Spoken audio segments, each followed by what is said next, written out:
मायोगपीठे तटे भीमरथ्यं वरं पुण्डरीकाय धातुं मुनीन्द्रे समागततिष्ठन्तमानन्दकन्दं परब्रह्मलिङ्गं भजे पाण्डुरङ्गं। पाण्डुरङ्ग करो प्रथम नमन, पाण्डुरङ्ग करो प्रथम नमन, पांडुरंग करो प्रथम नमन, पांडुरंग करो प्रथम नमन।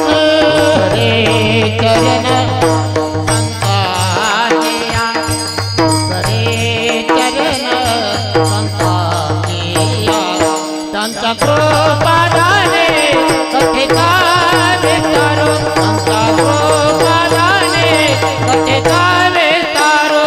दूसरे चरण सत्ता दिया, दूसरे चरण सत्ता दिया, त्यांच्या कृपादाने कथेचा विस्तार, त्यांच्या कृपादाने कथेचा विस्तार।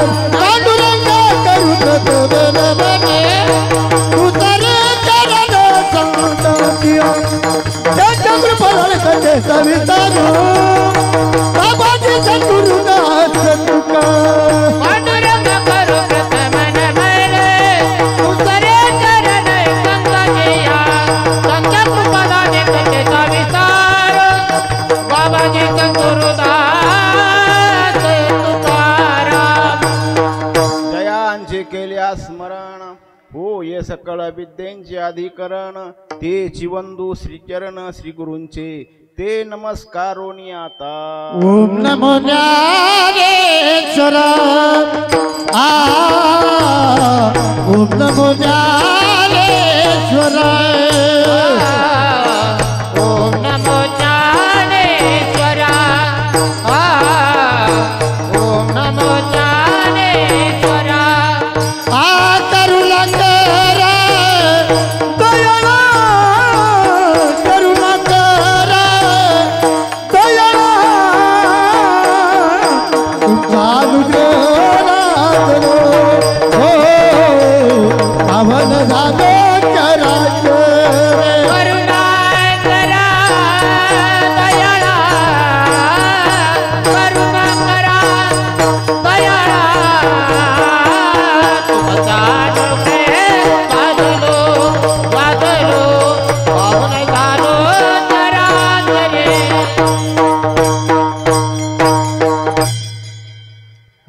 मस्तक ही पायावर, मस्तक पायावरी, मस्तक हे पायावर, मस्तक पायावरी। सावधान प्रस्तुत अभंग धीव निवासी वारकरी संप्रदायाच्या कलस्थानी शोभणारे धीवमान्य जगमान्य श्रीमंत जगद्गुरु तुकोबाराय यांचा हा उपदेश प्रकरणातील अभंग आहे। हा अभंग याचे यावत जीवाला जीवाच्या हिताचा उपदेश करणारा अभंग आहे। महाराज या अभंगात अतिशय सुंदर चिंतन मांडतात। जर सर्वांगाचे कान करून जर आपण ऐकलं तर लक्षामध्ये येईल की महाराजांना काय म्हणायचंय, काय उपदेश करायचा आहे, या जीवाला काय उपदेश करायचा आहे। याच्यामध्ये सांगणारे कोण आहे हे विशेष आहे। सांगणारे कोण आहेत, सांगतेत कोणाला, का सांगतात, आणि सांगणारे अधिकारी आहेत का, ऐकणारे आहेत का। सांगणारे कोण आहेत, जगद्गुरु आहेत। हा, जगद्गुरु सांगणारे आहेत। कोणा सांगतात, याचे यावत जडजीवाला। का सांगतात, हा जीव जन्माला आल्यानंतर तो विकाराच्या जाळ्यामध्ये फसलेला आहे, अडकलेला आहे, आणि त्याला याच्यातून बाहेर जाण्याचा मार्ग, बाहेर कसं जावं, ह्या सुंदर असे या चिंतनामध्ये महाराज सांगतात। महाराज म्हणतात, हाच विचार करा। कोणता विचार करा, क्षणोक्षणी करा, तासाला नाही, दिवसाला नाही, महिन्याला नाही, वर्षाला नाही, मग कधी करा? क्षणाक्षणाला. का विचार करा? या संसारातून बाहेर पडण्यासाठी. भवसागर हा नुसता सागरच नाही, भव म्हणजे एक मोठा सागर आहे. या सागरातून बाहेर पडण्याचा विचार महाराज सांगतात. कसा सांगतात? क्षणोक्षणी विचार करायला सांगतात, क्षणाला विचार करायला सांगतात. का सांगतात? संसारातून बाहेर पडण्यासाठी. का बाहेर पडायचं? तर हा देह कसा आहे? नाशवंत आहे. या नाशक्या देहातून, नाशक्या संसारातून बाहेर पडण्याचा मार्ग सांगतात. हा देह नाशिवंत, मलमूत्राचा बांध. हा देह कसा आहे? नाशकाय. याच्यातून बाहेर पडण्याचा मार्ग महाराज त्याच्यात सांगतात की या देहातून, या शरीरातून, या विकारातून बाहेर पडण्याचा. बरं, बाहेर पडायचा मार्ग, हा मार्ग कोणाला विचारला पाहिजे? कोणाकडे गेला पाहिजे? कुठे बाजारात भेटतो का? कुठे दुकानात भेटतो का? मग हा विचार कुठं ऐकायला भेटल? महाराज सांगतात की तो विचार कमी होतो का? बरोबर आहे का? हा विचार कुठं ऐकायला भेटल? संतांच्या संगतीमध्ये, संतांच्या सानिध्यामध्ये, संतांच्या सहवासामध्ये. मग संतांच्या संगतीमध्ये आपण जातोय का? जात नाही. म्हणून महाराज सांगतात संत समागमे धरावी आवडी. आवडीने जायचंय. तुम्ही आम्ही सांगता म्हणून जायचं नाही, आवडीने जायचं. आणि काय करायचं तिथं जाऊन? संत समागमे धरावी आवडी. काय करायचं? करावी तातडी. तातडी म्हणजे लगेच. त्याला वेळ नाही, काळ नाही, मुदत नाही. बापू नेहमी सांगत असतात काळ वेळ नाही. काळ वेळ नाम उच्चारिता नाही. त्याला वेळ काळ बंधन नाही. तो विचार तातडीने करायचा. आणि तो तातडीने विचार केला की या संसार सागरातून आपण तरुण झाल्याशिवाय राहणार नाही. आणि महाराज शेवट सांगतात की आपल्याकडे अनेक प्रकारचे मद आहे. काय आहे? धनाचा मद आहे, मानाचा मद आहे, सत्तेचा मद आहे, पैशाचा, अनेक प्रकारचे मद आहेत. हे मद म्हणजे नका डोळे धुरे. धूर म्हणजे हा मद आहे. हा डोळ्यावर येता कामा नाही, म्हणजे त्याच्यामध्ये गुंतून राहता कामा नाही. तो दूर सारला पाहिजे. तो का म्हणे? नका डोळे धुरे भरून राहू. इथं या अहंकाराने मी ज्ञानी आहे, मी पंडित आहे, मी असा आहे, मी तसा, हा जो अहंकार आहे, हा आशा पाशा आहे, हे डोळ्यावर आलेले अहंकाराची जे पडत आहे तो दूर सारा. असं महाराज म्हणतात की याच्यामध्ये तुम्ही गुंतून राहू नका, असं या महाराजांनी सांगितलं. आणि का सांगितलं? तर हा देह नाशिवंत आहे, हे कधी जाणार आहे हे सांगता येणार नाही. तो कधीही जाऊ शकतो, क्षणभर सुद्धा त्याचा भरवसा नाही. म्हणून क्षणोक्षणी हाच विचार करा. हे भवसागर हा दुस्तर करून सांगण्याचा विचार करा, असं महाराज या अभंगामध्ये सांगतात.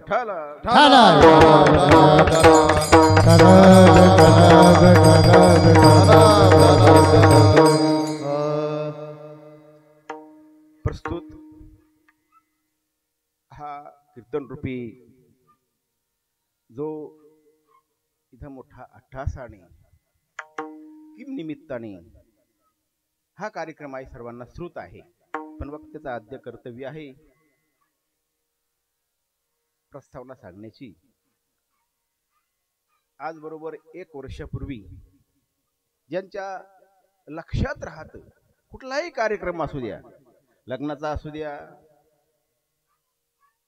वस्तुशांतीचा असू द्या, अगदी गावातल्या दंडवटाचा असू द्या, नाहीतर मंदिरात यात्रेच्या निमित्ताने असू द्या, नानांचं ध्यान झाल्याशिवाय, स्मरण झाल्याशिवाय राहत नव्हतं. नाना प्रत्येकाच्या घरामध्ये प्रत्येकाला जवळून जाणारे असे नाना 1 वर्षापूर्वी, बरोबर 1 वर्षापूर्वी ते आपल्या अनंताच्या प्रवासाला चाललेले आहेत, गेलेले आहेत. त्यांचा प्रवास सुखकर व्हावं, पुढं बाधा येऊ नये, हे जे केलेला अट्टहास आहे, हे जे केले आपण जे सर्व मिळून जे पुण्य संचय करणार आहोत, जे आपल्या काही आपल्या सर्वांच्या मिळून जे पुण्य होणार आहे ते आपण नानाला समर्पित करणार आहोत. आणि जेणेकरून नानांना पुढची वाट चालामध्ये काही बाधा येऊ नये, काही अडचण येऊ नये, म्हणून हा केलेला अट्टहास आहे. आणि हे प्रत्येकानंच केलं पाहिजे. तसं आपण गेल्यानंतर आपल्याकडे 3 विधी होतात, तसे 3, 4, 5 होतात. पण मेन जे आहे याच्यामध्ये दशक्रिया हा विधी येतो.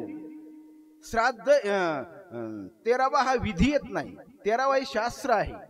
आता 10वा दशक्रिया जर कोणी आलं तर 5व्या दिवशी घेतं, कोणी 3ऱ्या दिवशी घेतंय, त्याला काही अडचण आली की ते घेतंय. पण 13वा 3ऱ्या दिवशी नाही घेता येत, तो 13व्या दिवशीच घेता येतो.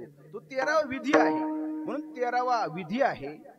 आणि जो तिसरा जो टप्पा येतो तो म्हणजे आहे श्राद्ध. आता त्याच्यामध्ये 14वा जी करतात तो आपल्यासाठी नाही, तो ब्रह्मचार्यासाठी किंवा ते पुढच्या वर्गांसाठी असतो. असो तेव्हा हे तिन्ही जे बडबड करू नका जास्त, ज्यांना करायचं ते आतमध्ये करा, मला ऐका डिस्टर्ब नाही झालं पाहिजे. कारण कसं आहे, एक तर असो किंवा हा विधी जे आहे, काही विधी आहेत, काही शास्त्र आहेत. हा श्राद्ध जे आहे, शास्त्र श्राद्ध हे 12 महिन्यानेच येतं. 12 महिन्याच्या आतमध्ये ते करायचं नसतं. आता आपल्याकडे प्रघात पडलाय, तर काकांनी ते मोडून काढायला पाहिजे. प्रघात हा प्रघात पडलाय की चौथ भरणी आली की ती मध्येच करतात, पूर्ण वर्ष होऊन देत नाही. पूर्ण वर्षच झालं पाहिजे. दर मासिकाला, म्हणजे महिना म्हणतो आपल्याकडं, दर मासिकाला तो जेवणच घातलं पाहिजे त्यांना. 12 महिने ते आपल्याकडे जेवलं पाहिजे. आणि 12 महिन्याच्या नंतरच जे येतं ते श्राद्ध असतं. आणि ते श्राद्धाला मिळतं, त्याच्या पुढची भरणी असते, नंतर तो भरणीला जातो.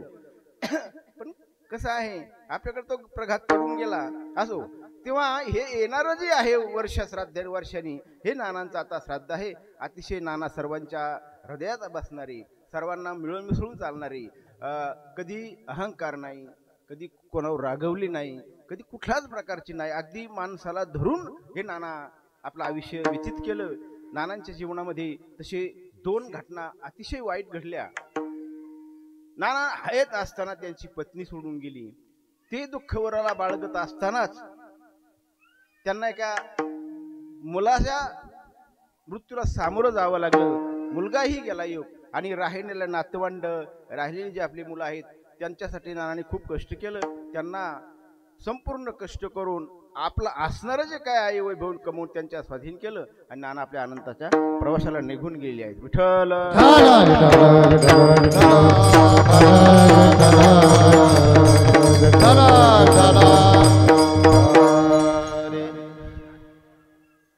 या अभंगामध्ये महाराज सुंदर असं चिंतन सांगतात. बारीक काही नाही, काय गडबड करू नका. गडबड लहान मुलं आहेत ना, कालवाले होते कालवा. कारण कीर्तन कराय इतका काय अभ्यासू मोठा, कशाला महिला बोलते काय कळतच नाही. ती बडबड ऐकली, हे ऐकले, दोन्हीचं मिक्सर झालं तर काय सांगितलं तेही कळायचं नाही.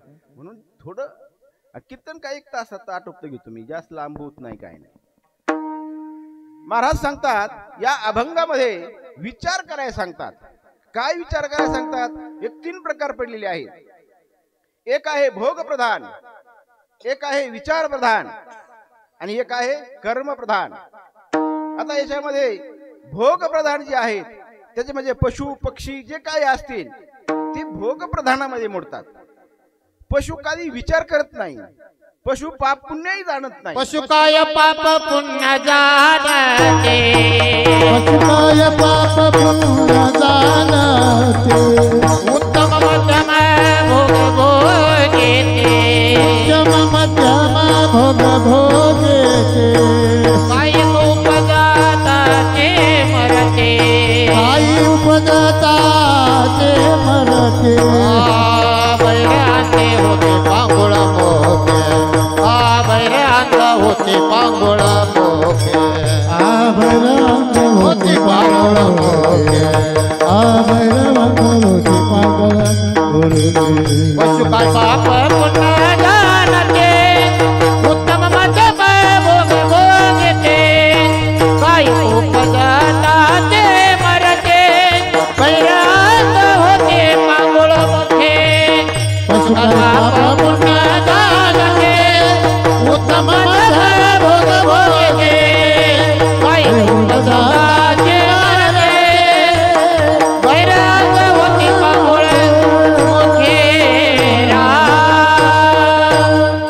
पशु पक्षी काही जाणत नाहीत, ते फक्त खायचं झोपायचं. आणि पशु पक्षी पक्ष्यांनी कधी असं वाटलं का, आता ज्वारीचं पीक केलं आहे, गव्हाचं पीक केलं आहे, मग 4-6 गोण्या भरून ठेवा, उद्याच्या परवा कामाला येईल, असं काही केलं का? मग एखाद्या वानराने नाही तर एखाद्या बँकेच्या आसपास म्हशी राहत्यात, गायी राहत्यात, चला बँकेत दरोडा टाकून ती धन आपल्याला मिळेल असं काय करतात का ते? म्हणजे पशु उद्याचा विचार करत नाही, फक्त ते भोग प्रधान आहेत, भोग भोगणे इतकंच करतात ते. म्हणून पशु काय वेद जाणती, उत्तम मध्यम भोग भोगती, काही अंध पांगळे मुके बैरे असे. आणि हे सर्व मानवाला ठाऊक आहे. आणि दुसरी जी युनी आहे, जो दुसरा जे वर्ग आहे तो आहे कर्मप्रधान. आता कर्मप्रधान कोण आहे? साधू संत महंत हे कर्मप्रधान आहे. ते कर्म करतात, ज्याने करून पहा. आपण मुलांना संस्कार द्यायचे म्हणजे काय करायचं नेमकं? बसल्या बसल्या उठून शाळेत दरवाज्यात बसून सांगत बसायचं का हे असं कर तसं कर?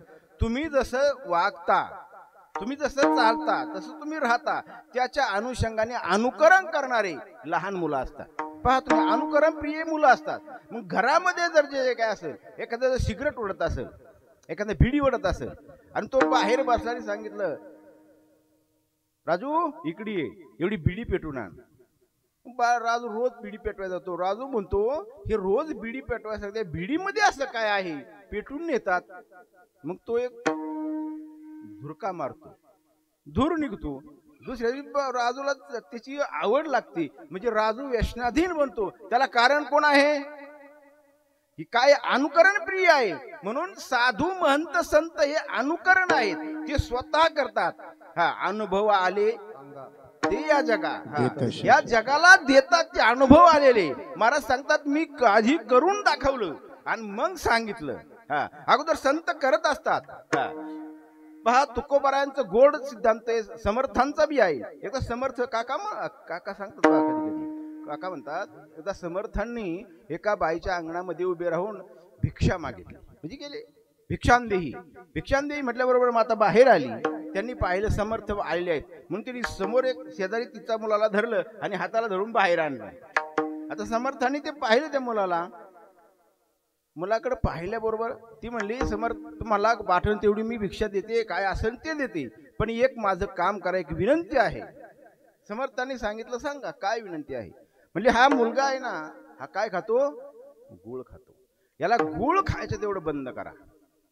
समर्थ म्हणले मीच गुळ खातो, तर याला गुळ सोडायचं कसं मी सांगू? कारण मी अनुकरणच केलेलं नाही ना ते.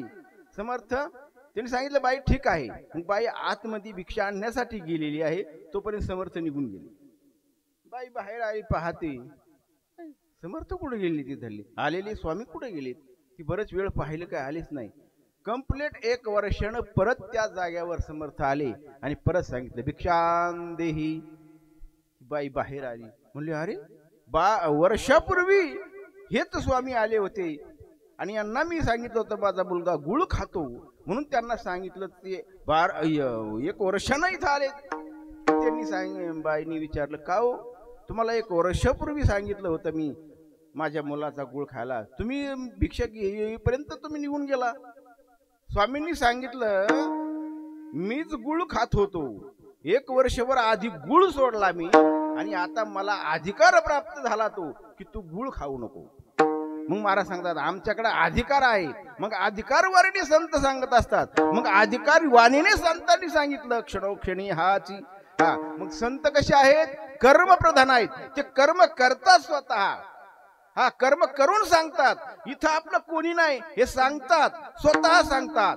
हा देह नाशिवंत मळमूत्राचा बांधा, हा देह नाशिवंत मळमूत्राचा बांधा, वरी चर्म घातले रे कुर्म कीटकांचा चांदा, वरी चर्म घातले रे कुर्म कीटकांचा सांगा, वरव दुर्गंधी रे अमंगळतेचा बांधा, वरव दुर्गंधी रे अमंगळतेचा बांधा, परत हरिहर शरण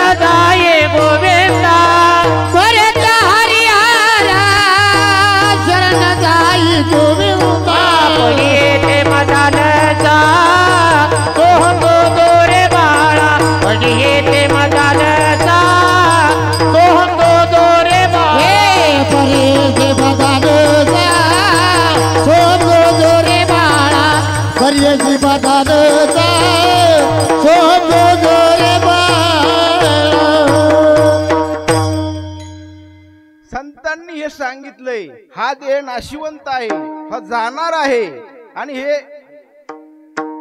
हा देह जाणार आहे, याला काळ खाणार आहे, म्हणून तो जाण्याच्या अगोदर सावध व्हा. आम्ही सावध झालो आलो हरीच्या जागरा. आम्ही सावध झालो आणि नाम चिंतन करायला. पहा, जो आपल्याला सद्गुरूंनी मंत्र दिलाय ना तो अगदी सोपा आहे. इतर मंत्र कठीण आहेत, अतिशय अवघड आहेत. आणि त्या मंत्राचा जर उच्चार केला, उच्चार जर चुकला, कारण इथं बसणारी मंडळी आहे, गर्दी नाही, पण सगळे दर्दी आहे.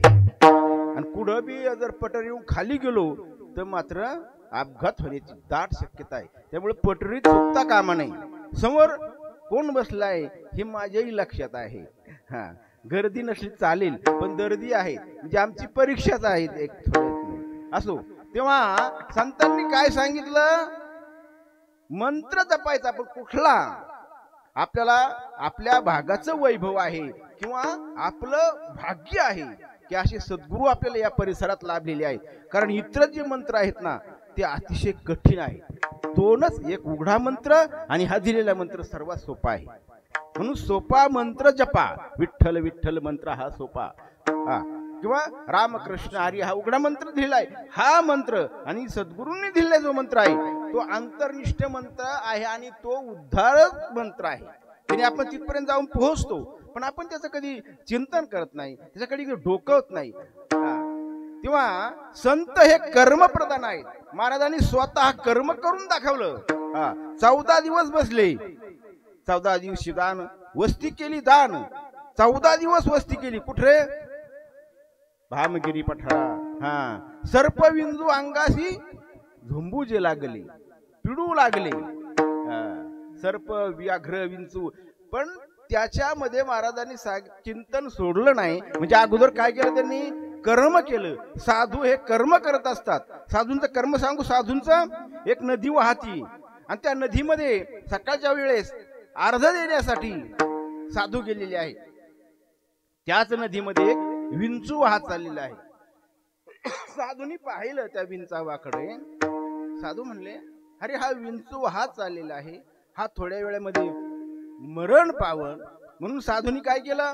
आपली ओंधळ केली आणि त्या विंचवाला बाहेर काढण्याचा प्रयत्न केला. विंचू बाहेर काढत होता. इतर लोकांनी सांगितलं, महाराज तो काय आहे? विंचू आहे. पायाशी झाला नारू, त्याला कापूर बांधून उपयोग आहे का? आधमाशी तो आधम. तेव्हा महाराजांनी त्यांनी सांगितलं, विंचू आहे तो का गुदगुल्या करणार आहे का? त्याला तुम्ही वाचवायला निघालाय. साधूचं उत्तर ऐका. सुंदर उत्तर दिलं महात्म्यांनी. महात्मे म्हणतात, साधू जर विंचू जर त्याचा कर्म स्वभाव सोडत नाही, डंख मारण्याचा त्याचा स्वभाव आहे, त्याचा स्वभाव जर तो विंचू सोडत नाही, तर माझा स्वभाव जो आहे तो मी का सोडू? हे कर्म प्रधान आहे. येथे उपकारासाठी, येथे उपकारासाठी, येथे उपकारासाठी, येथे उपकारासाठी आले गरजा वैकुंठे, आले गरजा वैकुंठे, येथे उपकारासाठी, येथे उपकारासाठी.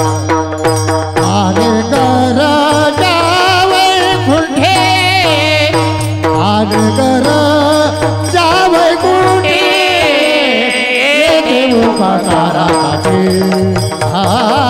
येथे उपकारासाठी.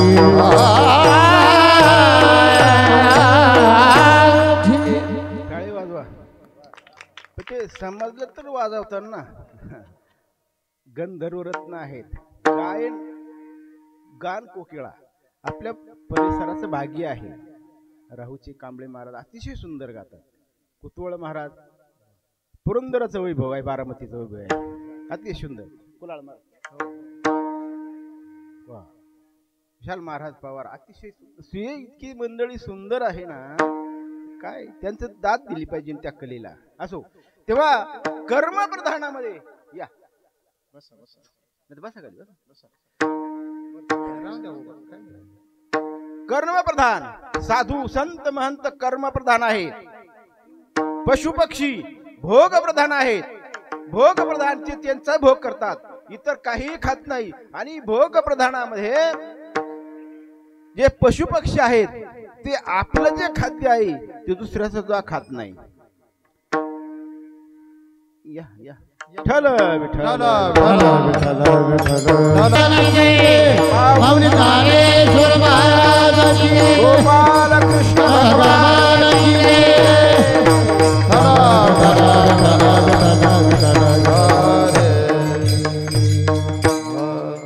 विठ्ठल विठ्ठल म्हणण्यासाठी टाळी नाही वाजवली पाहिजे.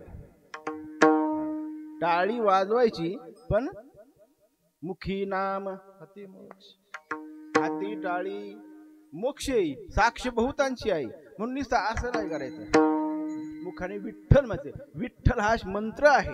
आणि मंत्र तुम्हाला माहित आहे ना, पूर्वी सर्प चावला तरी काय टाकायचे लोक? मंत्र आहे की नाही. कोणाला काय बाधा झाली की मंत्र, कोणाला काही पीडा झाली काय झाली काकाकडे जायचं, काका काय करायचे? मंत्र. मंत्रात खूप ताकद आहे सज्जनो, मोठी ताकद आहे मंत्रामध्ये. म्हणून विठ्ठल हा मंत्र आहे. विठ्ठल मंत्र हा सोपा विठ्ठल विठ्ठल मना वेळोवेळा, विठ्ठल विठ्ठल मना वेळोवेळा, विठ्ठल विठ्ठल मना वेळोवेळा, विठ्ठल विठ्ठल मना वेळोवेळा. हा सुख सोहळा स्वर्गे नाही. विठ्ठल विठ्ठल मना वेळोवेळा, विठ्ठल विठ्ठल मना वेळोवेळा. सुख सोळा स्वर्गे नाही. विठ्ठल विठ्ठल मना वेळोवेळा, विठ्ठल विठ्ठल मना वेळोवेळा.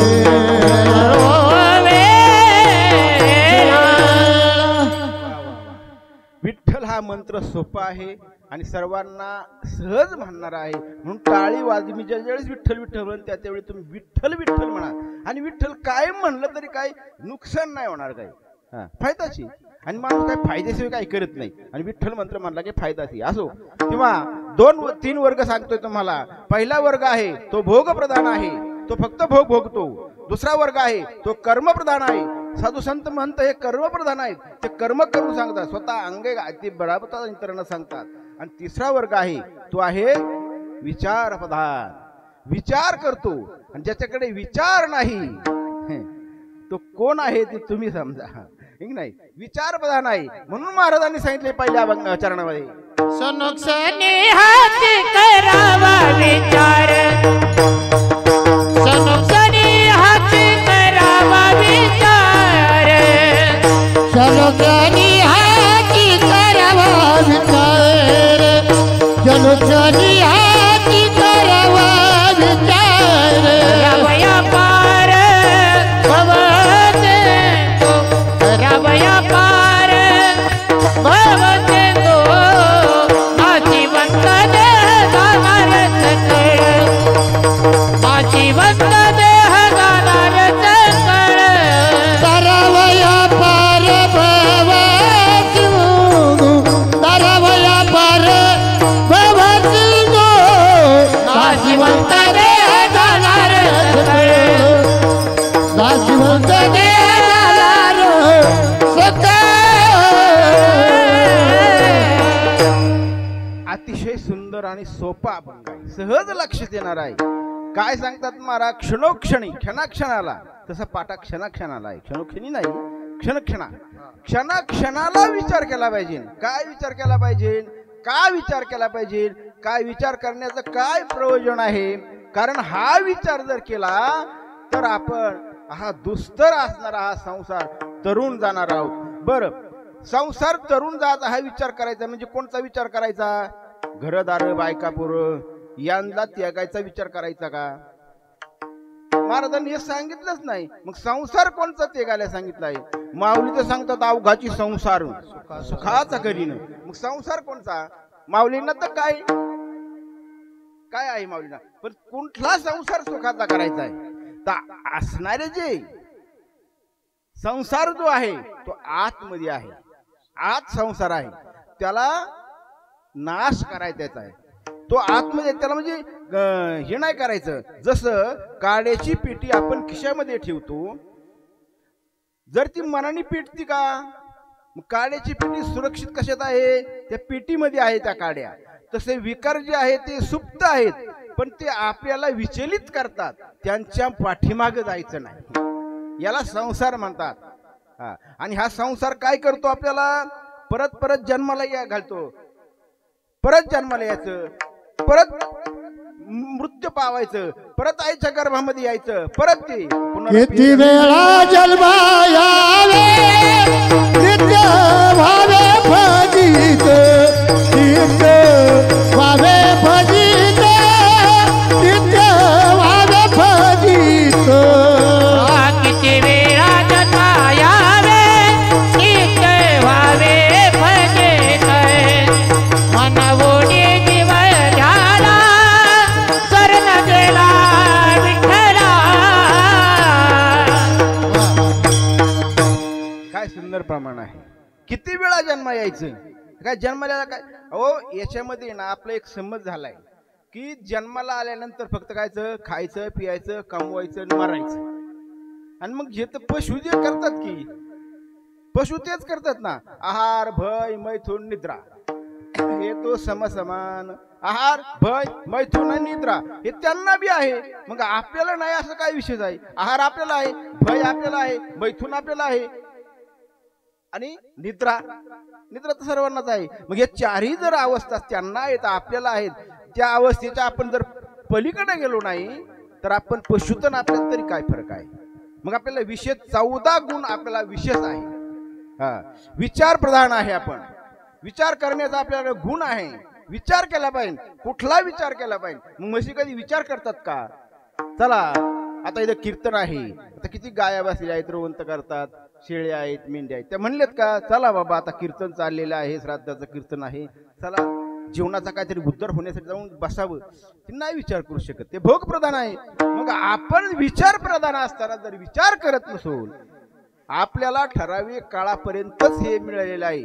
हे एक बॉक्स आहे, हाडामासाचं शरीर आहे, हे मुटकुळं बांधणी आपल्या ताब्यात दिलेलं आहे. याच्यामध्ये काही नाही. त्याच्यात फक्त हाडा, मांस, रक्त हे एवढंच आहे फक्त ते. आणि ते मुटकुळं बांधलं आणि आपल्या हातात दिलंय, त्यालाच आपण नटतोय काय काय हा काय आशा हातक लावतोय काय, तर कवर नटणार आहेत? हे जाणार आहे ना.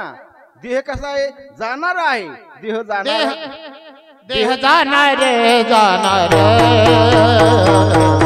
देह जाणार जाणार, देह जाणार जाणार,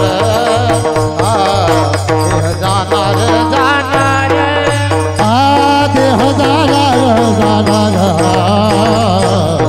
देह जाणार जाणार, हो देह जाणार जाणार, देह जाणार जाणार. याचे काळोबा खाणार, याचे काळोबा खाणार, देह जाणार जाणार, देह जाणार जाणार, देह जाणार जाणार, देह जाणार जाणार. त्याचे काळोबा खाणार, त्याची काळोबा खाणार, देह जाणार जाणार, देह जाणार जाणार, देह जाणार जाणार, देह जाणार जाणार, जाणार. आपण रोज चिंतन करा. एक 5 मिनिटं शांत बसा आणि विचार करा की आपण काय घेऊन आलो आहोत, काय घेऊन जाणार आहोत. बर, काय घेऊन आलो नाही, घेऊन जाणार नाही, म्हणजे घेऊन जाणार आहोत आणि घेऊन आलो आहोत. पण इथलं हे जे कमवतोय याच्यापैकी आपण काय नेणार आहेत? आणि इथं जे होतं ते काय घेऊन आलो, मग काय घेऊन आलो नाही, काय घेऊन जाणार नाही. बर, आपण गेल्यानंतर परत याच देहाला येऊ असं काही आहे का गॅरंटी? आपण याच जन्माला येणार, हाच मनुष्य आपल्याला प्राप्त होणार आहे असं काय सांगता येतं का? पण एक अनुमान निघतं. हरी अनुमान निघतं असं की जसं आपलं जसं आपलं कर्म असं त्या कर्माच्या अनुषंगाने आपल्याला जन्म मिळतो.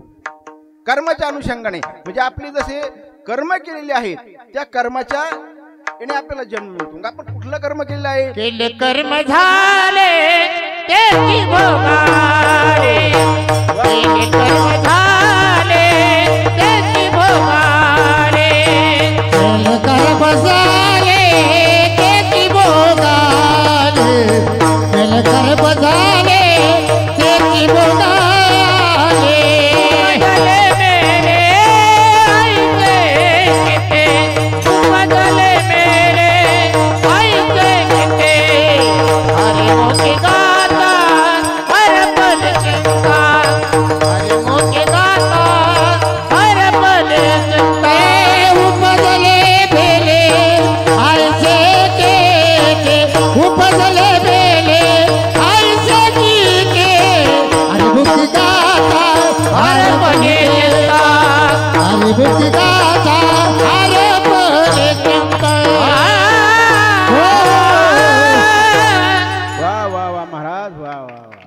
काय सुंदर आहे, काय प्रमाण दिले. केले कर्म झाले तेची भोगाले, उपजले मेले. अरे किती जन्माला आले किती मेले, काय त्याचं गणित आहे का? गणित नाही दातारा, ह्याला काय गणित आहे का? काय जन्माला येऊन जर काहीच नसतं का आपलं पशु पक्षात आपलं काय काय फरक काय राहिला? ते खातात पितात झोपतात, आपणही खातो पितो. याच्या पुढचा विचार केला पाहिजे ना. ते कुणी मनुष्यासी सुख झाले, हे मनुष्य पुतळा तयार केला, त्या मनुष्य देहाचा पुतळा तयार केला आणि तयार केलेलं ते बाहुलं जे आहे मनुष्य देह, कुणी मनुष्य बाहुली असली, हे बाहुलं तयार केलं एक परमात्म्याने. आणि त्या बाहुल्यामध्ये ज्ञान घातलं. कुठलं ज्ञान घातलं? निज ज्ञान घातले देही. ह्या देहामध्ये निज ज्ञान घातलं. आता निज ज्ञान कोणचं काय माहिती काय काय निज ज्ञान घातली. मग ते ज्ञान घातलेलं आहे आपल्यात शरीरामध्ये. अहो इतकं उत्तम आहे शरीर. महाराजांनी दोन बाजू सांगितलेल्या आहेत. शुद्ध कर्म जर केलं, ब्रह्मणार्पण बुद्धीने कर्म केलं, ब्रह्मर बुद्धीने कर्म केलं, स्वच्छ कर्म केलं, तर त्या कर्माला सांगितलं, त्या कर्म करणाऱ्याला सांगितलं की हा देह उत्तम आहे. शरीर उत्तम चांगले, शरीर सुखाचे भोजोले, शरीर साध होय केले, शरीर साधले परब्रह्म, शरीर उत्तम साधले, शरीर सुखाचे भोजोले, शरीर साध होय केले, शरीर साधले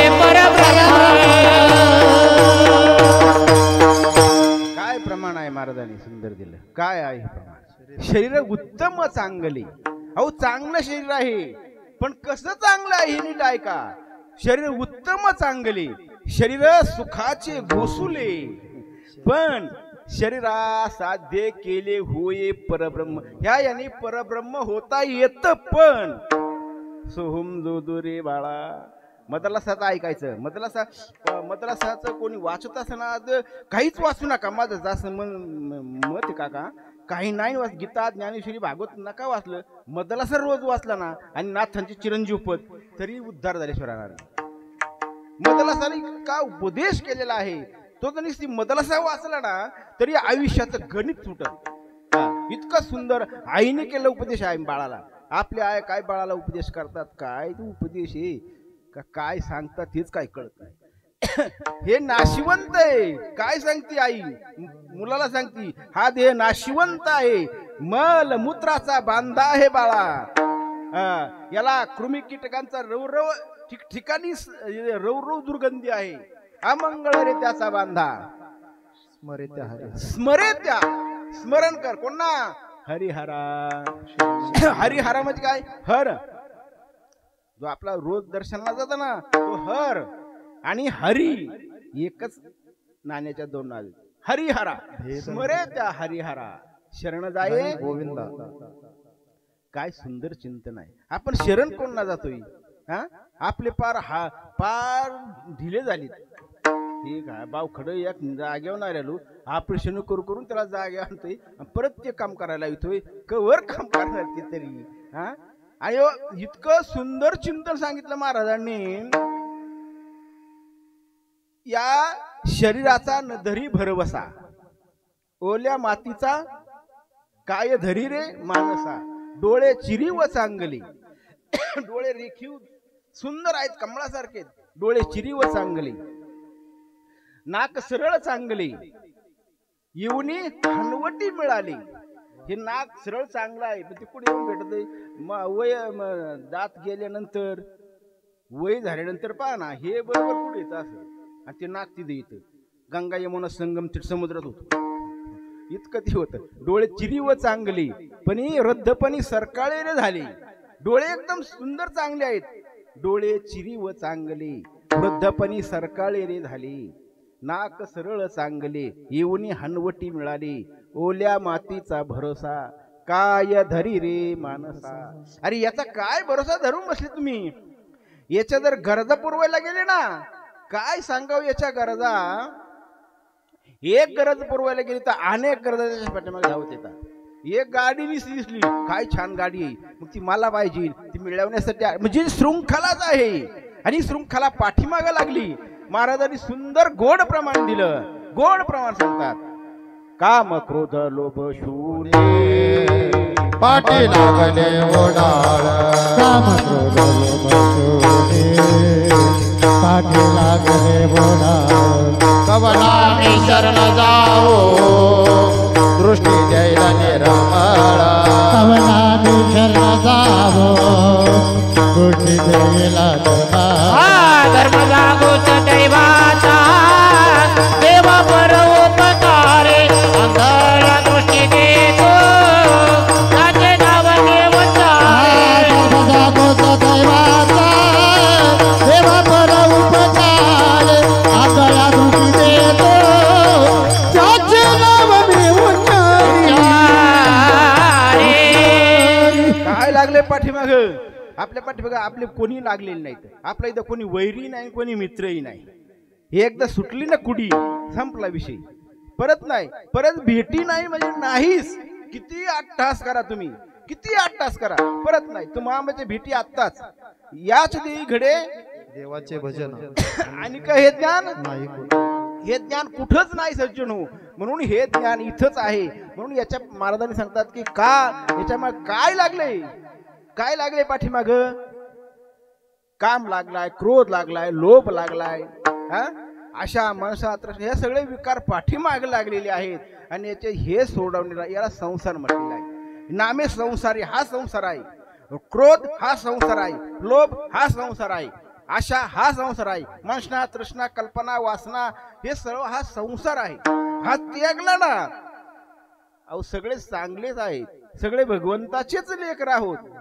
नद्या एकदा निघाले ना, कोणी त्र्यंबकेश्वरून निघन, कोणी इकडं मावळातून येईल, कोणी इकडून हिमालयातून येतील, अनेक नद्या उगम पावतात. पण या सगळ्या सागराला मिळाल्या जाऊन की काय त्या सागर रूपी होऊन जातात. तसं हे कमल गंगा सागर संगमे, तुका मने गंगा सागर संगमे, तुका मने गंगा सागर संगमे, तुका मने गंगा सागर संगमे. तुका बने गंगा सागर संगमे, तुका बने गंगा सागर संगमे, तुका बने गंगा सागर संगमे.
तुका म्हणे गंगा सागर संगम. गंगा सागराला येऊन मिळतात आणि त्या एकरूप होतात. त्यांच्यामध्ये काहीच राहत नाही, कसलीच उर्मी राहत नाही.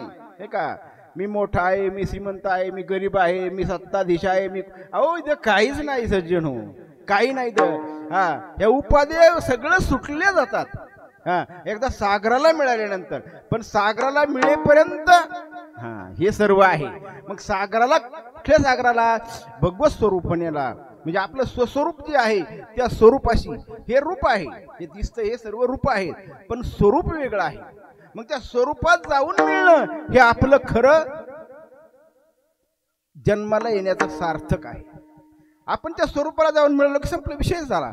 मग पुनरपि जननम पुनरपि मरणम हे काहीच नाही राहत.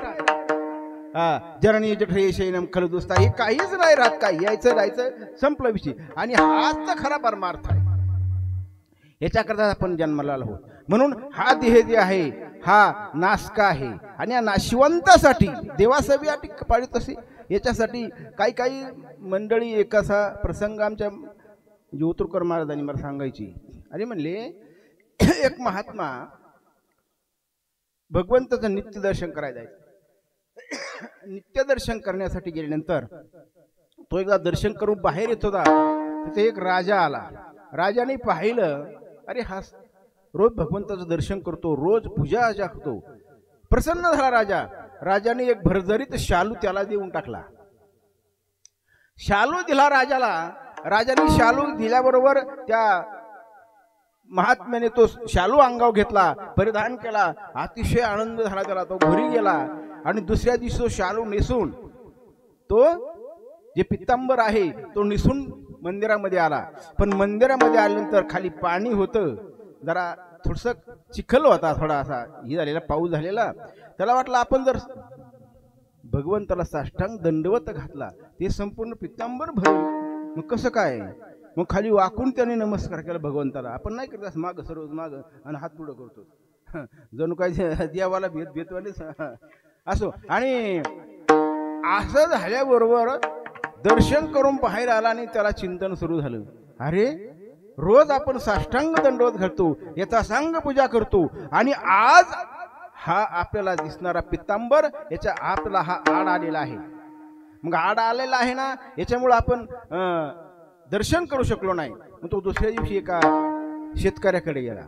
शेतकऱ्याला सांगितलं, तुझी बैल जोडी खूप खिलारी आहे रे. म्हणले हो. एक काम कर, मी तुला हा शालू देतो. अरे म्हणजे भरजरी शालू हा लाखो रुपयाचा आहे. हा म्हणजे मी तुला देणार आहे. मग काय करायचं त्या बदल्यामध्ये? एक काम करायचं, हे बैलगाडी त्या शिवळात घालायची आणि त्याला दाव बांधायचं, आणि ते दाव माझ्या पायाला बांधायचं, आणि ज्या ठिकाणी नांगरलेला आहे त्याच्यामध्ये दे सोडून. म्हणले असं का? संत सांगन म्हणे तुला. त्या माणसाने तसंच केलं आणि ते सोडून दिलं. त्याच्या संपूर्ण अंगाचे कातडे, रक्त बंबाळ झालं शरीर. आणि मग त्यांनी उभं केलं बैल आणि त्याला सोडलं. म्हणजे महाराज हे असं काय केलं तुम्ही? सांगितलं, हा देहाचा अभिमान आहे. अभिमान आड आला मला, भगवंताचं दर्शन झालं नाही, नित्य दर्शन होणार शालू आड आला माझा. तसं सत्य त्याचं आहे, तसं आपलं आहे. आपल्याला आड येतो तो अहंकार, आड येतो तो अभिमान, आड येतो तो. मग अभिमान ज्ञानाचा असेल, सत्याचा असेल, पैशाचा असेल, कुठलाही असेल. तो का म्हणे अहंकार गेला, तो का म्हणे देव झाला. अभिमान म्हणजेच अहंकार, तो आड येता कामा नये. मी ज्ञानी आहे, अहंकार झाला. मी सत्ताधीश आहे, अहंकार झाला. प्रत्येकाचा अहंकार जिरवलेला आहे. त्यांनी अनेक जणांचे अहंकार जिरव दिला. म्हणून अहंकार आड येता कामा नये. म्हणून महाराज सांगतात दुसऱ्या चरणामध्ये, नाशिवंत देह जाणारच कळ, नाशिवंत देह जाणारच कळ, नाशिवंत देह जाणारच कळ, नाशिवंत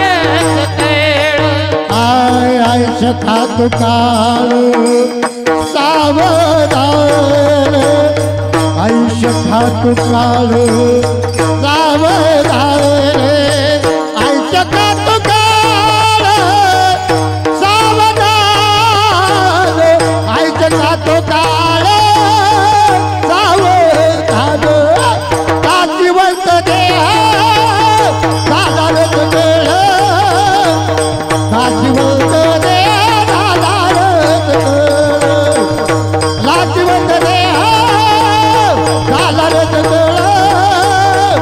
नाशिवंत देह साधारण भविष्य खातो काळे सावधान भविष्य खातो काळे सावधान भविष्य खातो काळे सावधान नाशिवंत देह जाणारच खेळे नाशिवंत देह जाणारच खेळे नाशिवंत देह जाणारच खेळे नाशिवंत देह जाणार सखळे हा देह जाणार आहे, देह संबंधाने जे नाते आहेत ते जाणारी आहेत. महाराजांनी अतिशय सुंदर प्रमाणात देऊन सांगितलं, हे ज्या देह संबंधाने जेवढी नाते आहेत ते जाणार आहेत. कोण देह संबंधाने नाते आहेत? हे जे आपले जवळचे आहेत ना, कोण आहे आपल्या जवळचं? माता पिता बंधू बहिणी कोणी न पविते निर्वाणे माता पिता बंधू भयनी कोणी न पवित्र निर्वाणी इष्ट मित्र सजन साठी तो सुखात मांडणे इष्ट मित्र सखे सोजने तो सुखाचे मांडणे एकलाने दुःख भोगी पाक जाचने एकलाने दुःख भोगे पाक जाचने तेथे कोणी सोडवे ना एका सद्गुरु वाचोने तेथे कोणी सोडवे ना एका सद्गुरु वाचोने येथे कोणी सोडवे ना एका सद्गुरु वाचोने कोणी सोडवे ना एका सद्गुरु वाचोने पडे येते मदनाचा तो रे बाळा पडे येते मदनाचा तो रे बाळा आपले ते बदालता ओ रे बाळा पडले ते बदालता ओ रे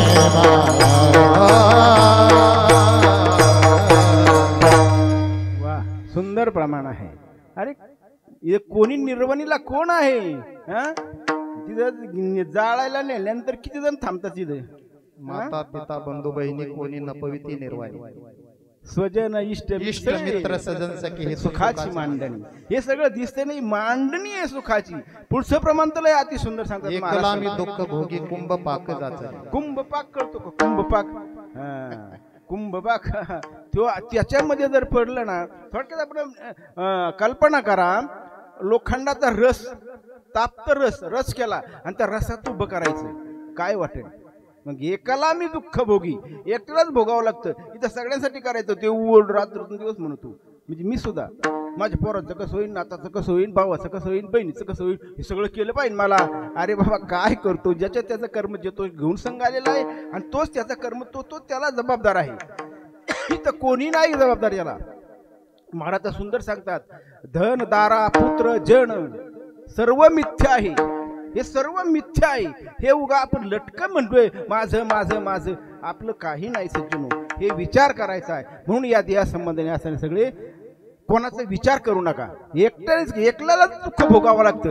नाही रे कुणाचे कुणी, नाही रे कुणाचे कुणी, तुझे रे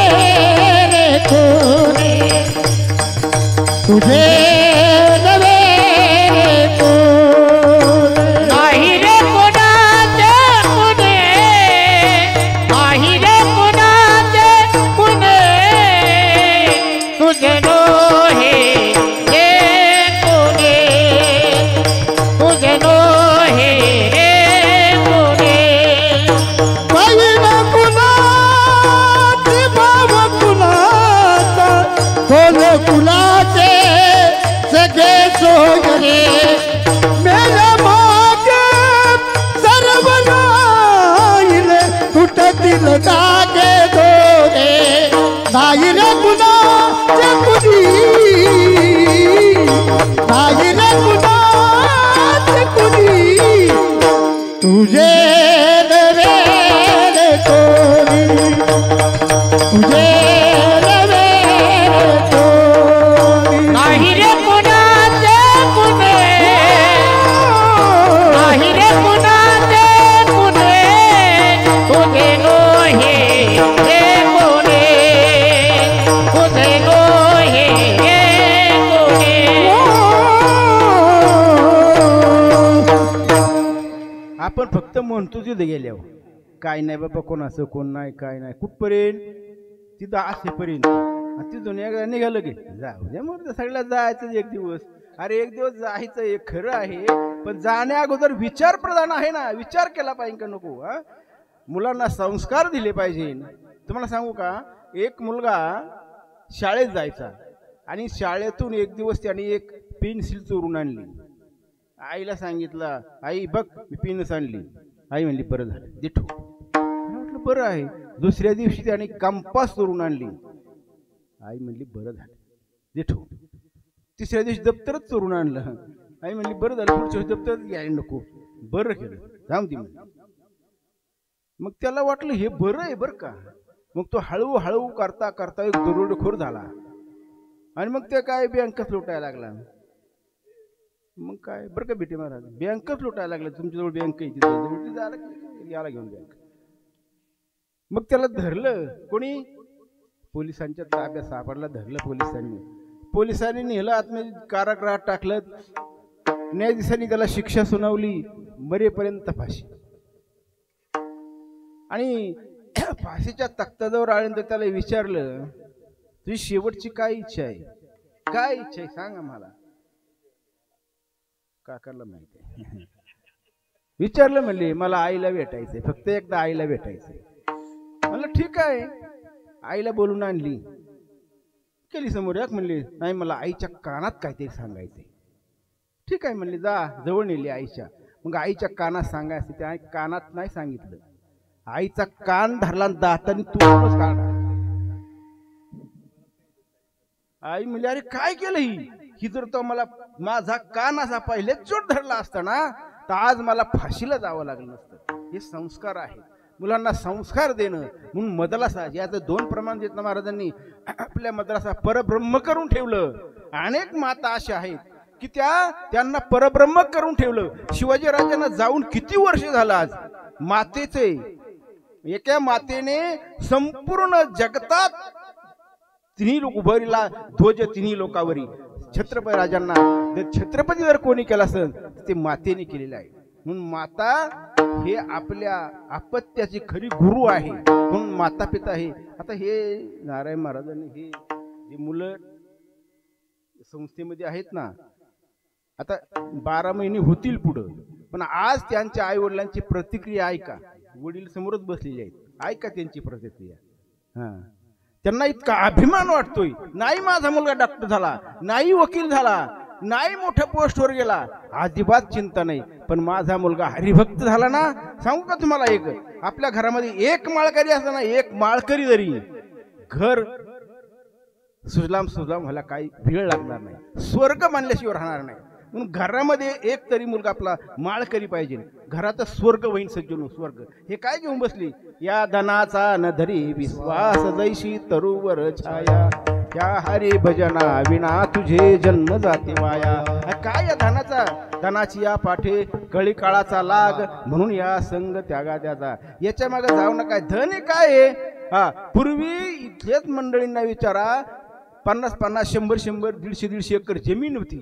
आज त्यांना 1.5 एकर नाही, 100 एकर असणार आहे. याचं काय घेऊन बसले? हे आज आहे ना उद्या नाही. हे बेगडाची बाहुली आभ्राची सावली जायला राया. हे जाणार आहे, जाणार हे जाणार आहे, ह्याला जाणार त्याला काळा खाणाई सगळं जाणार आहे. इथं फक्त देव आणि देवाचं नामच शिल्लक राहणार आहे. म्हणून भगवंताचं निश्चित भजन केलं पाहिजे. हिरी स्वतः करावं लागतो, प्रयत्नही करावा लागतो, प्रयत्न करावा लागतो त्याला. तुकोबरायांनी प्रयत्न केलेत आणि संसार प्रारब्धाव घातला. प्रारब्धाची जोड धनमानी प्रारब्धादी नाही. म्हणून सज्जन हो, आपण जे काही आहोत ना ते भगवंताच्या कृपेने आहोत. आपण करोनामध्ये ना आज इतके काय सांगा सर्वांनी ते अनुभवलेलं आहे. कोट्याधीश मंडळी जाळायला नव्हतं कोणी. ज्यांना पैशात घालून जाळलं असताना इतके पैसे होते, पण सज्जन हो त्यांच्या जवळ कोणी येत नव्हतं. इतकी अवस्था कठीण. 5 वर्षापूर्व काळ आठवा की काय त्याला करतो अन्यथा करतो शक्ती त्याच्याकडे आहे. मग त्याने जर हे बोनस मिळाले आपल्याला शिर्डी. मी 19 स्कोर होता, मला फोन यायचे, महाराज खासदारा महाराज अहो तुम्ही जाता म्हणलं त्याच्या हातात हे ठेवायचं का न्यायचं, आपल्या काय हातात आहे. आणि काही हे केलं ते जवळची गेली मंडळी, जवळची. अरे महाराजांना विचारा, कुदळी महाराजांचा मुलगा किती थोडा स्कोर होता, गेला महाराज. सज्जन हो, आपण वाचलो भाग्यवान आहोत. मग भाग्यवान जर आहोत ना, मग भाग्यवंत म्हणून या अवघी. आपण भगवंताचंच चिंतन केलं पाहिजे. तो देणार आहे, काय देणार नाही. जरी होय रंकाचा रावाचा रंक करणारी शक्ती त्याच्याकडे आहे. म्हणून भगवंताचं नाम चिंतन केलं पाहिजे. आज नानाला जाऊन 1 वर्ष झालेलं आहे बरोबर. हे श्रद्धा का करायचं? गरुड पुराणामध्ये आलंय. कोणी गरुड पुराण मानत नाही, कोणी मानतंय माहित नाही, पण आलंय म्हणून सांगतो. यात गेल्यानंतर आपल्याकडं 3 ते 4 विधी होतात, शास्त्र आहे त्याचं. 13 दिवस झाला की 10वा झाला की 10 दिवसांनी 10वा, 13 दिवसांनी 13वा.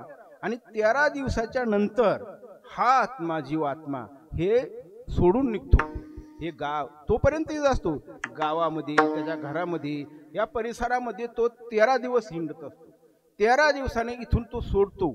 ही सोडल्यानंतर त्याला एक स्वर्गामध्ये जाण्यासाठी एक नदी आडवी असते, तिला वैतरणा मणिकर्णा अशा नद्या आहेत, 7 नद्या. त्याच्यापैकी पहिली नदी आहे ती मणिकर्णा नदी आहे. आणि ती मणिकर्णा नदी काही पाण्याने नाही वाहत. काकांना बघा विचारा तुम्ही, पाण्याने नाही वाहत ती. त्याच्यामध्ये काय आहे, नरकाने वाहते ती. अतिशय दुर्गंधी असते आणि जीवाला ती नदी पार करायची असते. आणि त्या नदीपाशी जायला ह्या जीवाला 48 दिवस लागतात. 13 दिवसानंतर जो सुटला ना, 13 दिवसाच्या नंतर 48 दिवस त्या नदीपर्यंत जायला लागतात. आणि 48 तिथं गेल्यानंतर ते गाय आहे कामधेनू, जर ती गायीच्या शेपाला धरलं तर नरकाची नदी सहज पार करता येते. पण काकांना हे सर्वांना माहित आहे, गोदान करावं लागतं. पूर्वी दान करायचे, ब्राह्मणाला गाय दान करायचं. का ब्राह्मणालाच करायचं? ब्राह्मण प्रिय आहे भगवंताला. त्यांच्यामधून येणारे जे वाक्य आहेत ना ते अशुद्ध नसतात, आणि अशुद्ध आले की त्याचा परिणाम वाईट होतो. म्हणून उच्चार करताना अतिशय काळजीपूर्वक करावा लागतो. वेदाचा उच्चार करताना वेदाच्या रुच्या आहेत त्या अतिशय काळजीपूर्वक कराव्या लागतात. म्हणून ते ब्राह्मण प्रिय हा विष्णू सहस्रनामामध्ये ब्रह्म हा ब्रह्मा विष्णू ब्रह्म ब्राह्मण प्रिय हा असे अनेक नावं आहेत. त्याच्यापैकी ब्राह्मण प्रिया म्हणून ब्राह्मणाला गायी दान करावे लागते. असले कोणाकडे तर दान करा, आमच्याकडे नाही. पूर्वी करायची गाय ह्या नाही गाया खिलारे गाय गावरान गायी, त्या गाय दान करायच्या. आणि ज्यांनी गायी दान केली असेल, नसले गाय तर मग सोन्याची दान करा, काय बिघडत आहे. आणि ती गायी जर कोणी दान केली असेल तर ती गायी त्या जीवाला मदत करते. काय मदत करते? ती आपल्या शेपीला त्याला बांधते आणि ती वैतरणा नदी पार करते. आणि ती पार करण्याकरता त्या जीवाला 39 दिवस लागतात. म्हणजे हे 13 आणि हे 48 किती झाले? गणितात मी नापास झाले, त्यामुळे काय मला लवकर येत नाही, पण त्याच्यात म्हणून सांगतो 13 48 61. आणि तिथून पुढे 39 दिवस म्हणजे किती झाले 100 दिवसांनी तो स्वर्ग लोकामध्ये म्हणजे यम दरबारामध्ये हजर होतो. आरोपीला लगी काय कस्टडी नसते, लगेच न्यायालयामध्ये नेत नाहीत, त्याला पोलीस कस्टडी असते, त्याला कबूल करतात, त्याच्यानंतर मग न्यायालयात नेतात. मग न्यायालय सांगतं या दिवशी हजर करा, मग तिथं वकील असतो, मग तो शिक्षा सुनावतो, मग ती बरेच दिवस ती केस चालते, मग सांगतात त्याला शिक्षा लागली बरं का. अगदी तसंच हे 100 दिवस झाले आणि 100 दिवसाच्या आत भरणी जर आली तर काकासह भरणी करणार नाही तुमची. 100 दिवस पूर्ण झाल्यावरच भरणी करणार ती. तसं वर्षांनी असते. पण तेव्हा किती 13, 48 आणि 39 झाले 100 दिवस.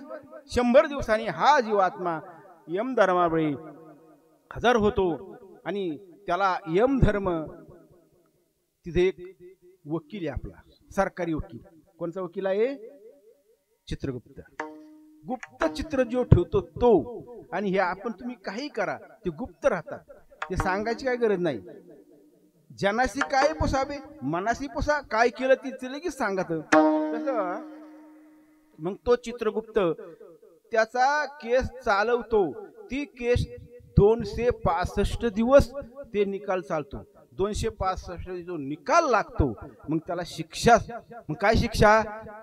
यमाचे किंकर बाबू सार, यमाचे किंकर बाबू सार, यमाचे किंकर बाबू सार, यमाचे किंकर बाबू सार.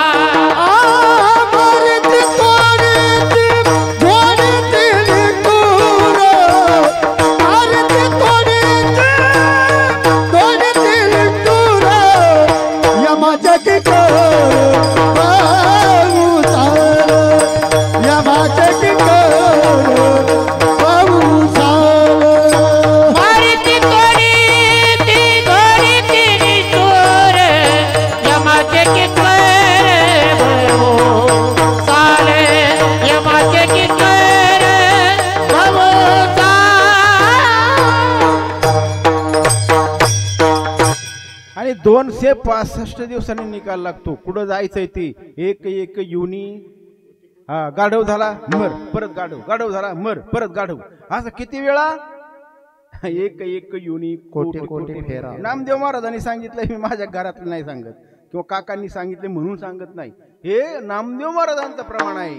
हा 10 लक्ष युनी, 9, 10, 84, 30 सगळ्या युनी जे आहेत. 4 लक्ष युनी मानवा भितरी, 4 लक्ष युनी मानवाकडे आहेत.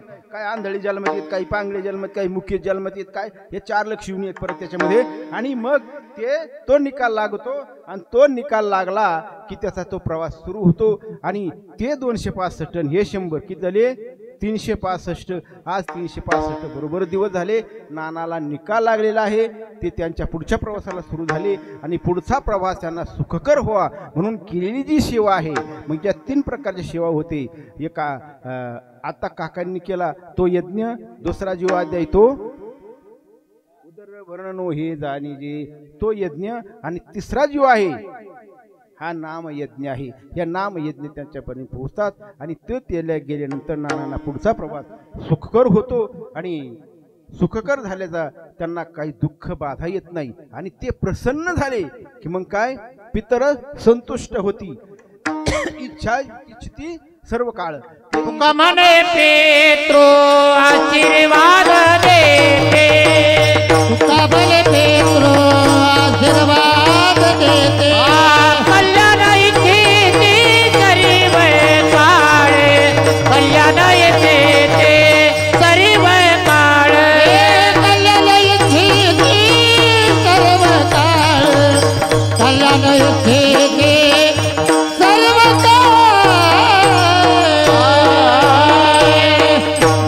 ते पित्र प्रसन्न होतात आणि ते आपल्याला आशीर्वाद देतात. आणि आपल्याला कधीही मग ते नाही तर मग पिढा गेल्यावर काकांकडे यावं लागतं. नागबली करा, नाशिकला जा, त्र्यंबकेश्वरला जा. मग हे आपल्याला असं करावं लागतं. त्याच्याकरता पित्र घालताना पित्र घातलेच पाहिजे, वर्ष श्राद्ध हे केलंच पाहिजे. मग फार मोठं नसेल एखाद्याची ताकद, तर अगदी 4 जण मिळून तरी करा, पण श्राद्ध हे करणं गरजेचं आहे. श्राद्ध करा, पितृजीव घाला, अक्षय तृतीय करा, हे केलं पाहिजे, हे करणं गरजेचं आहे. महाराजांचे प्रमाण आहेत, शास्त्रामध्ये आहे, वेदामध्ये आहे, हे केलं पाहिजे. हे जीव गेल्यानंतर त्यांना ते मिळलं जातं. आता दृष्टांत आणि काही सांगायजोगे, पण वेळ झालेला आहे. असो, आपल्या वडील काय असतो हे सर्वांना ज्ञात आहे. नाना जोपर्यंत होते तोपर्यंत या घराला खूप असा आधार होता. नाना घरामध्ये बसले तरी या घराला घरपण होतं आणि त्यांना खूप असा मोठा आधार होता. वडील हे पाया असतो घराचा.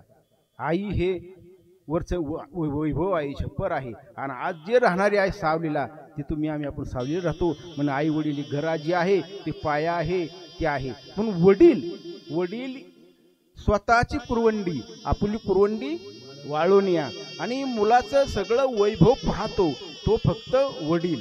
आणि वडील गेल्यानं सज्जन हो अतिशय दुःख आहे. जीवनामध्ये दुःख कोण असलं, आई वडील गेले दुःख आहे.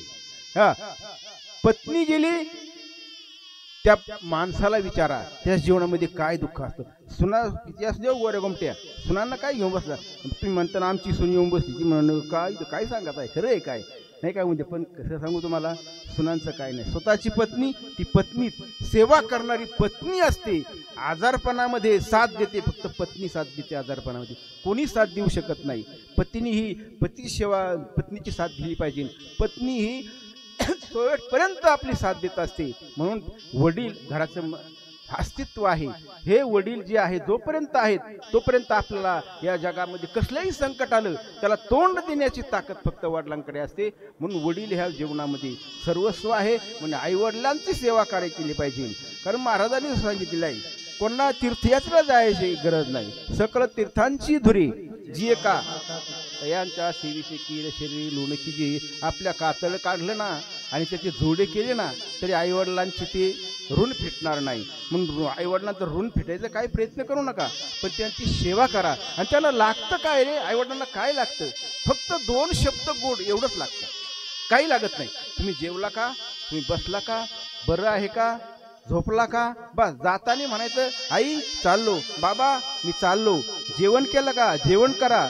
आणि आल्यानंतर विचारा जेवण केलं, काही दुःख, व्यवस्थित आहात, बस इतकंच लागतं. त्यांना तुमचं धनाची गरज नाही, वैभवाची गरज नाही. तुम्ही उंच शिखरावर बसलेली त्यांना आनंद होतो.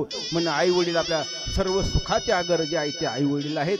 म्हणून धन्य माता पिता जे आई वडिलांची सेवा करतात ते धन्य आहेत, त्यांना धन्यता महाराज देतात. असो, अशा या नानांचे स्वर्गीय अशी त्यांच्या पश्चात त्यांना बहीण मीराबाई रघुनाथ जाधव, मुलगा आहे विजय दशरथ भंडलकर, मुलगा आहे उद्धव आहे, संगीता आहे, मुलगी संगीता तानाजी गुपणे मुलगी आहे, सून आहे मंदा संजय भंडलकर, दुसरी सून आहे साधना विजय आणि तिसरी सून आहे सचिता उद्धव, योगेश सतीश आदित्य दामिनी सीता पल्लवी. असा मोठा कुटुंब आहे, वटवृक्ष आहे हा. आणि या वटवृक्षाची सावली जी होती नानांची, ती सावली वर्षापूर्वी आपल्या प्रवासाला निघून गेलेली आहे. आणि त्यांच्या आपल्या कायम पित्याचं छत्र असावं, आपल्यावर लक्ष ठेवावं, त्या अनुषंगाने केला हा अट्टास आहे. अतिशय भव्य दिव्य मंडप बांधलं आहे. अतिशय सुंदर असा कार्यक्रम त्यांनी केला. आणि त्यांचं हे निश्चित फळ नानांना पुढचा मार्ग त्यांना सुखकर जाईल. आणि त्यांच्या जाण्यानं ह्या जे पोरके झाले आहेत त्यांना निश्चित वडिलांची प्रत्येकाला आठवण येते. त्याच्यात ताकद परमेश्वर त्यांना देईन. झालेली सेवा आहे परमेश्वराच्या चरणी, सद्गुरूंच्या चरणी आणि नानांच्या चरणी समर्पित करतो. हे सेवा